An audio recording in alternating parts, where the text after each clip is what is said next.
Everyone's a little bit autistic. I've heard that a lot recently. So here's three possible responses. Category one, they might be just being a bit of a pickle and trying to wind you up, in which case you don't need to respond because we don't have to give oxygen to bullies.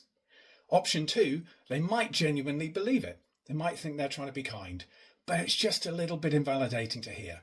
So I'll ask if they're happy for a response, and if they are, I'll say this.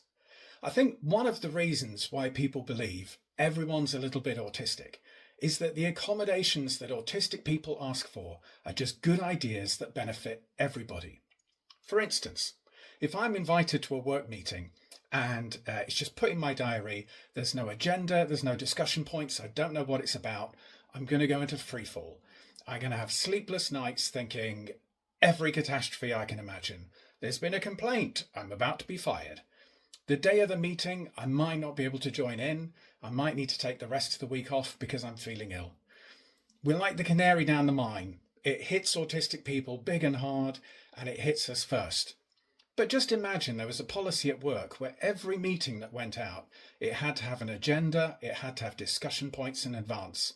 Productivity would go up for everybody. That doesn't mean everyone's a bit autistic. That just means what we're asking for is a good idea.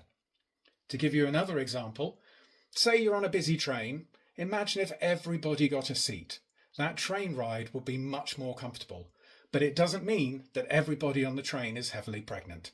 It just means that those accommodations that people ask for are just good ideas. The third category is the person you're speaking to might be autistic. That's why they might think everyone's a little bit autistic. Now you might say to me, what are the odds of that? In the general population, it's thought that about 1 in 30 people are autistic. We're not talking about the general population. We're talking about somebody in your life, and you're autistic as well. Somebody who's chosen the same workplace as you. Somebody in the same Dungeons and Dragons group as you. On the same geocaching team as you. On the same steam train ride as you. Much higher chance that person's autistic.